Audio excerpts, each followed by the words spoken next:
It's a beautiful day here in Sweden. What a better way to spend it than reviewing a baby diarrhea brown BMW 1 Series.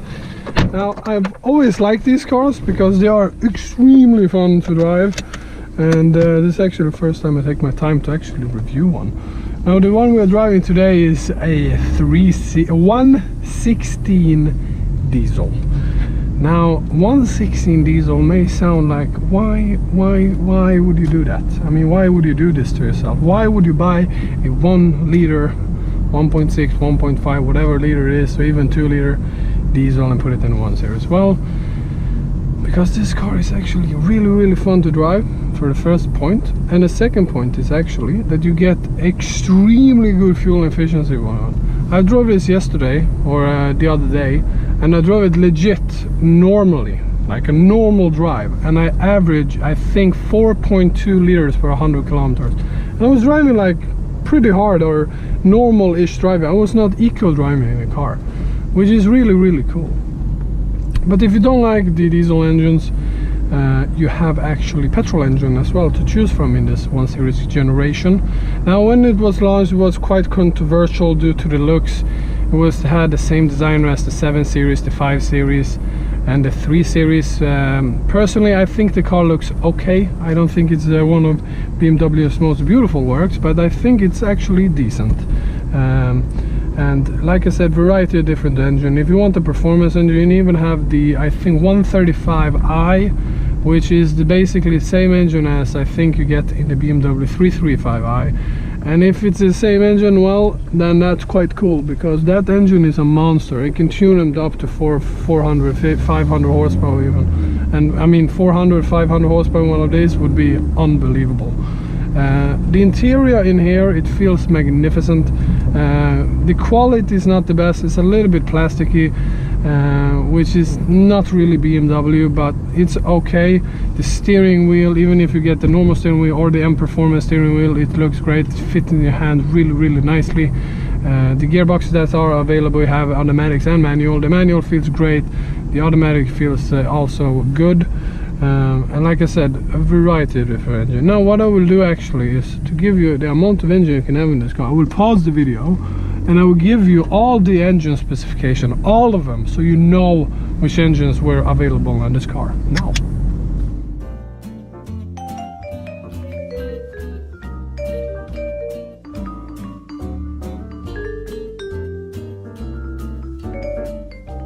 okay, now you're back. Now you know all the engines, because I don't. The other thing is reliability. Well, it depends on which engine and so on and so forth you choose from. So what I'm going to do, actually, I'm going to pause the video now and give you some heads up tips on when you're buying a 1 Series, what you should look after. So now we go ahead and go to that segment.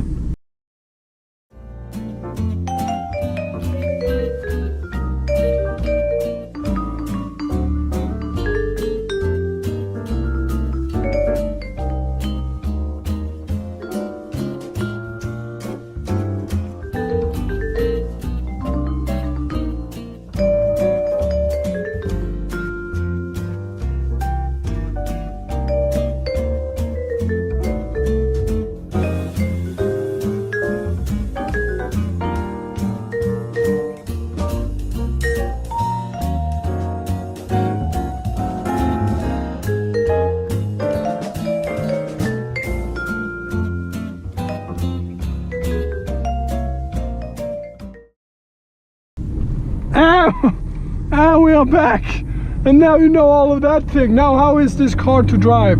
Well, even if you get a lesser engine one, it's really fun to drive. The gearbox, even if the manual feels great, the pedals feel great, you can heel and toe, all of that. The steering is very sharp. It's not a lot of feel, but you have a different options. You can choose if to go on heavy steering, active steering, whatever, but the steering feels good. It's very rapid, very fast. The engine is sort of front mid mounted, which makes the car handle perfectly. And it's rear-wheel drive, and it's, I think, the only car in this class that is rear-wheel drive. If you want the other comparison, the A-Class, Golf, so on and so forth, all of them are actually front-wheel drive, so you have no choice right there. Well, this is rear-wheel drive, and that's fun. But it's a great car. It's fun to drive. If you get the diesel, so the lesser petrol engines, you get great fuel economy as well. It's actually decently comfortable. I think if you want to buy one, I think a sunroof or the panoramic roof or whatever was available, choose that one because it opens up the cabin a little bit. Get also the sport seats. The sport seats are actually, they are much nicer than these ones, but these ones are okay. And then yeah, they are actually okay on a long journey. You will not feel any back pain. I've driven it for five hours. Front and back to Gothenburg in Sweden, and I have no worries whatsoever.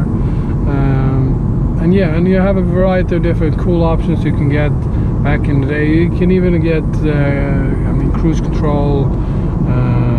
A lot of different options were available on this vehicle. And like I said, it's a fun car to drive. Now, should you buy one over, for example, a Golf, if you're looking in that market, in a second-hand market, well, the Golf is more practical, the Golf is more cheaper. But depending on which engine you get in the Golf, some Golfs also have big engine problems, for example the TSI engines. Then you have the Audi A3, which is sort of more of this type of car. Well, I think the A3 looks better, it has a nicer interior, it does not drive as fun as this. Then you have the Hondas and all of those. Well, they don't deliver the same feel. I mean, if you drive a Civic compared to this, if you're driving a long journey, I mean, it's day and night, this is much better. But if you want something a little bit more, you want something economical because you're not stupid, you don't want to spend all your money on gasoline and parts, but you still want something that's fun to drive every day. I mean, why not? It's a practical car, it's a fun car.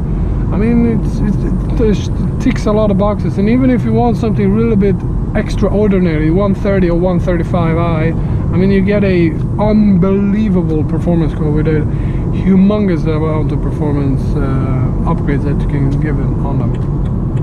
I'm actually pleasantly surprised how much I like the 1 Series. I really am. I really am pleasantly surprised. So yeah, don't get this in this color though. This is the brown baby diarrhea color. Sort of not my taste, but I guess if you like it, I know. But a lot of things are going to happen on Audi Car Nerd.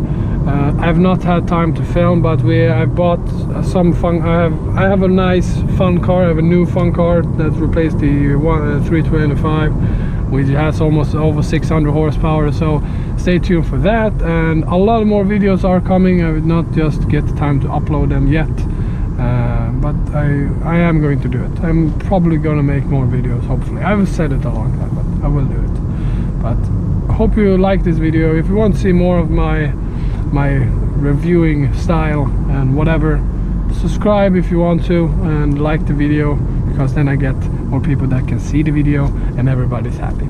So have a nice day and good luck buying your BMW 1 Series. Oh!